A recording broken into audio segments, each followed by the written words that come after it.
लोकसभा चुनाव 2024 में बसपा ने अकेले ही उतरने का मन बनाया और इसी को लेकर बसपा तैयारी भी कर रही है। शहर के नगर भवन में बहुजन समाज पार्टी के नेताओं ने महासम्मेलन के बहाने शक्ति प्रदर्शन किया और विरोधियों को अपनी ताकत का एहसास कराया। इस महासम्मेलन में पहुंचे बहुजन समाज पार्टी के नेता अनिल सिंह ने हुंकार भरते हुए कहा कि 2024 के लोकसभा चुनाव में एनडीए और इंडिया गठबंधन बहन मायावती की आंधी में उड़ जाएंगे और पूरे देश में हाथी छाप झंडा ही लहराएगा। आपको जानकारी दे दें कि लोकसभा चुनाव की तैयारी में जुटे कांग्रेस भाजपा के बाद सोमवार को बहुजन समाज पार्टी के नेताओं ने शहर के नगर भवन में शक्ति प्रदर्शन किया।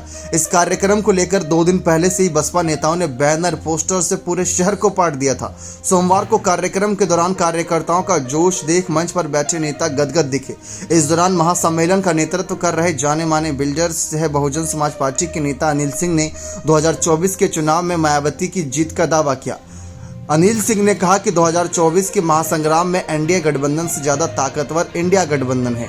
पूरे देश में बहुजन समाज पार्टी अकेले चुनाव लड़ेगी, जिसका सीधा मुकाबला इंडिया गठबंधन से होगा। हमारे कार्यकर्ता इंडिया गठबंधन को धूल चटा देने के लिए मिचल रहे हैं। ये बात उन्होंने साफ तौर पर कही, लेकिन आप गौर करिए, एनडीए से ज़्यादा उन्होंने इंडिया गठबंधन को मजबूत बताया और ये भी कहा कि इंडिया गठबंधन को हम धूल चटा देंगे।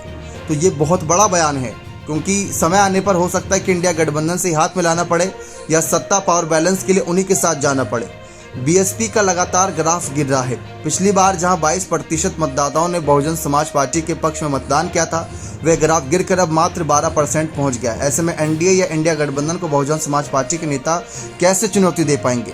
इस बात को बीएसपी नेता अनिल सिंह ने भी इत्तेफाक रखते हुए कहा कि उन्होंने कहा कि निश्चित रूप से गलत रणनीतियों के कारण ग्राफ में गिरावट आई, लेकिन हम दिन रात मेहनत कर रहे हैं। पहले से भी अधिक ऊंचाई पर पहुंचकर बहन मायावती को दिल्ली की कुर्सी पर बैठाएंगे।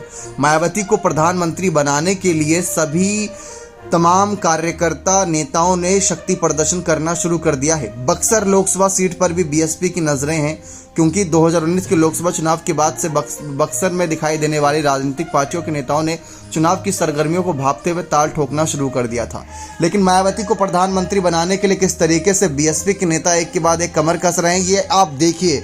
इससे जोश और जज्बा उनका बढ़ता नजर आ रहा है, क्योंकि कई लोग इस बात की ओर इशारा किया था कि मायावती की पार्टी का जो ग्राफ गिरा है उससे उनका साथ छोड़ देंगे नेता, लेकिन यहाँ पर तो जोश और जज्बा अलग ही नजर आ रहा है। लेकिन अब देखते हैं क्या कुछ कदम रहेगा इन नेताओं का, इन समर्थकों का। क्या मायावती का ऐसे ही साथ देंगे? क्या मायावती को सचमुच प्रधानमंत्री पद पर बैठाने के लिए इस बार ज़्यादा से ज़्यादा सीटें, पिछली बार 10 सीटें निकाली थी, इस बार देखते हैं कितनी सीटें निकाल पाते हैं। बने रहे चैनल के साथ। बहुत बहुत धन्यवाद।